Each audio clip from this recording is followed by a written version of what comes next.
that OpenAI could hit 100 billion ARR in a couple of years. I think the easiest path is probably just taking agents and running them continuously 24/7. 1,426 data centers compared to the rest of the world. Look at that. Germany's at 529. China's at 449. We have more data centers than the rest of the world combined. Yeah, the value of the company, if you were to acquire it, is $5 trillion.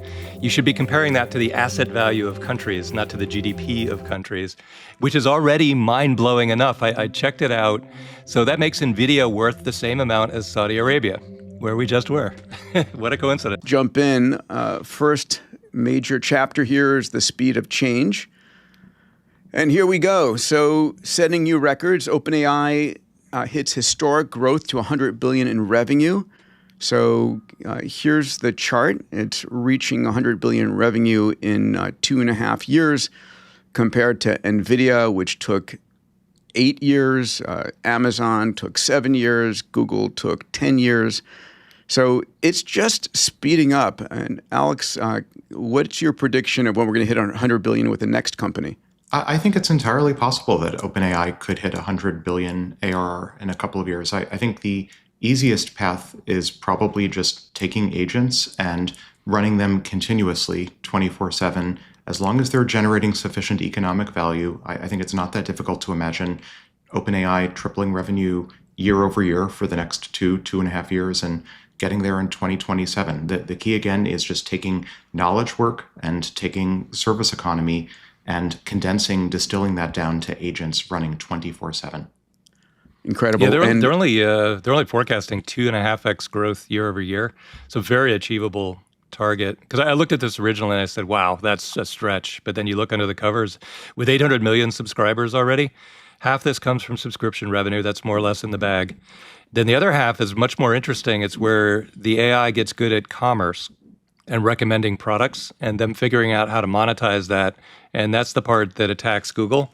So that part is a little more up in the air, but and Amazon for sure, for sure. But I can't see.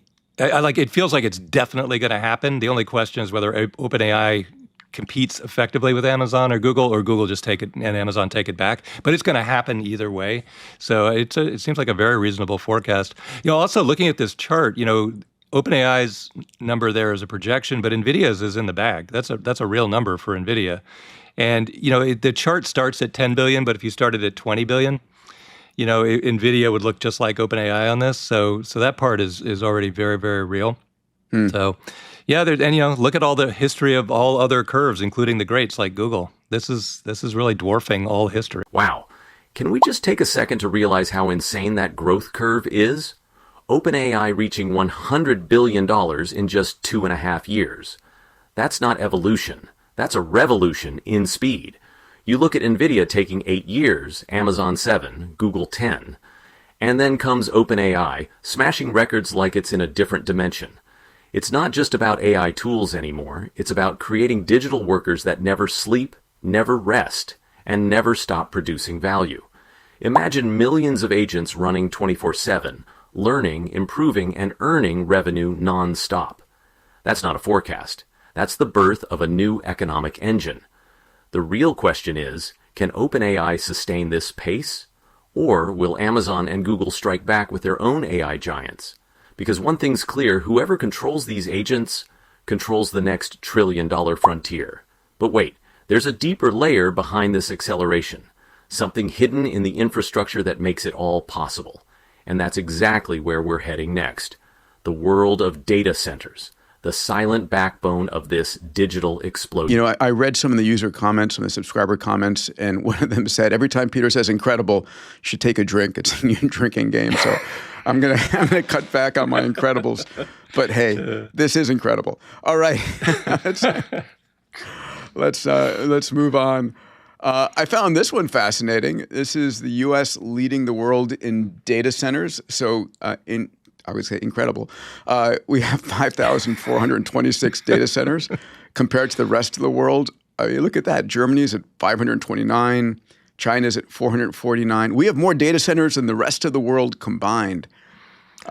Really Alex, tried to research Dave, this, Alex. I want to get your take on this, Alex, because it definitely is juxtaposed with China having massively more power and massively more core manufacturing ability. This one really surprised me, but I couldn't find online any detail behind it. So what's the understory here? Yeah, no, remember, the internet was born here. The US has lots of available land.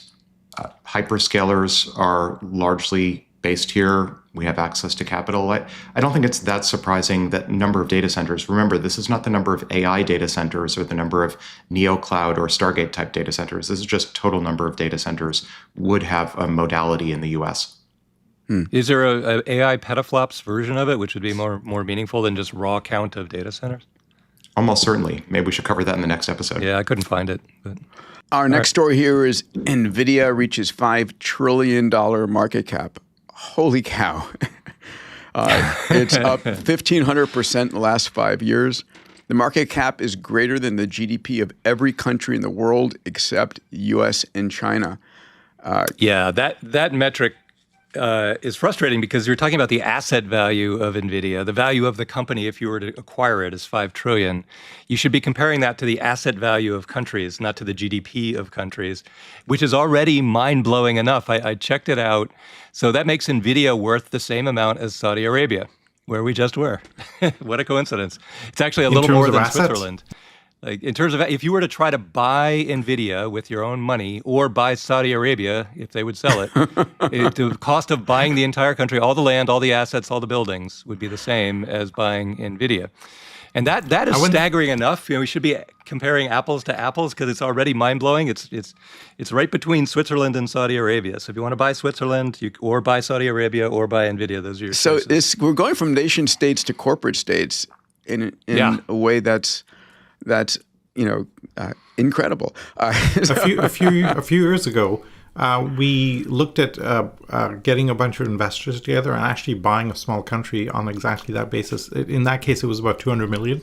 But then you get a seat at the UN and you have all this access, or you're part of the WTO, and you could really do some interesting things. So that was an interesting. I looked for a historical record, and what I found was General Motors in 1955 was the first company to hit $10 billion. It was during the post-war auto boom. And $10 billion corrected for inflation today is $121 billion. So we're talking about a completely different category, right? 50 times bigger than General Motors at its peak. Well, I'll take the other side of that, if I may. I mean, please. History tells us at any given time that the market values what's both scarce and needed. So we've seen multiple East India companies. We've seen various scarcities, including oil, pop up over the centuries. I would argue that this is actually just a market signal that right now compute is both scarce and needed, but the way the game of capitalism works is this value wants to diffuse over many companies and probably many countries over time. And that diffusion is going to be a net wealth creator. That's very true. I mean, there are going to be so many additional chip manufacturers. So here's the twist. While everyone's watching OpenAI's revenue skyrocket, the real action is happening underground, inside those massive data centers. Think about it. The U.S. isn't just leading, it dominates with over 5,400 data centers, more than the rest of the world combined. That's the heart that pumps power into AI, cloud computing, and the internet itself. But here's the question that blew my mind. How does America lead in infrastructure when China dominates in power and manufacturing? It's because data, not steel, is the new oil. These centers are the factories of the digital era. And then you see Nvidia, a single company worth $5 trillion. That's the GDP of entire nations. The line between corporations and countries is fading fast. We're entering an age where companies don't just compete in markets. They compete on a global scale like superpowers. But if Nvidia is today's digital Saudi Arabia, what happens when compute becomes infinite? What happens when AI becomes not just a tool, but the economy itself? Because the next chapter reveals something even bigger, a historic turning point in jobs, markets, and human purpose. Let's dive right into that. We'll talk about some of them here on the pod today.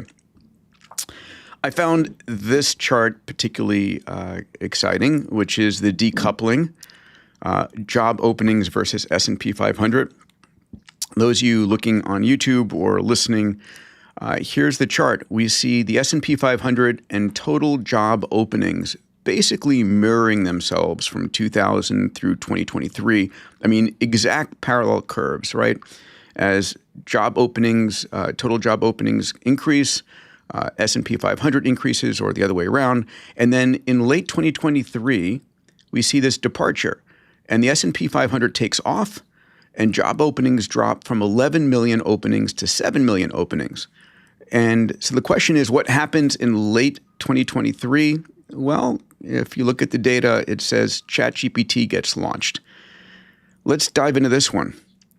Dave, you want to jump in? Yeah, well, so I love the storylines that'll end up in the history books as opposed to the news du jour, Taylor Swift type stuff. This is one where very likely that future history books taught in schools, if there are schools, will point to this moment in time and say, what happened here? Because that trend is going to continue.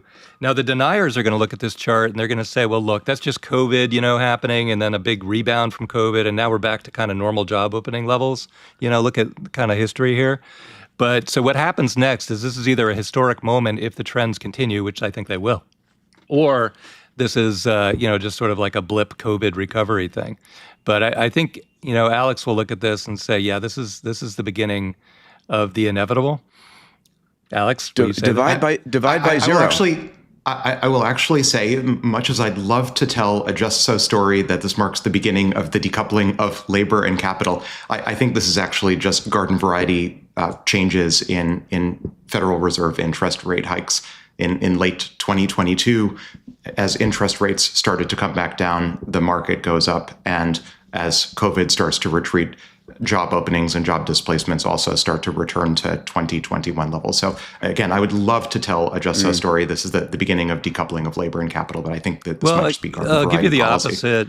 We'll know in hindsight, obviously, but the opposite, if you look at college graduates coming out right now, they're massively sorted into AI people getting incredible offers and everybody else not finding a job, which is very unusual with the S&P being at all-time highs like this. So that would be the counter argument that, well, no, if you're 21, 22 trying to find a job right now, you're really feeling something unusual. And we'll see it later in the deck too, the layoffs at Amazon, while record earnings. So there's some other data points. Now this chart changes everything. The S&P 500 and job openings were in perfect sync for 2 decades until late 2023. That's when the two curves split, markets went up, but job openings crashed. And guess what happened at that exact time? ChatGPT was launched. That's not just coincidence. That's the signal of a new era. For the first time, human labor and capital are decoupling. Companies are growing without needing more people. Think about that. We've built systems so powerful that humans have become optional inputs. And while some call it a blip, I call it a revolution. Because right now, if you're a college graduate in AI, you're in high demand. But everyone else is struggling to find a spot in this new machine-led economy. This isn't the end of work, it's the transformation of it. AI and robotics aren't industries anymore. They are the economy. So the big question is, what role will humans play in this new system of unlimited intelligence? Are we shaping it, or is it shaping us? If you want to explore that answer with me, make sure to subscribe, hit that like button, and stay tuned for the next episode, because things are just getting started.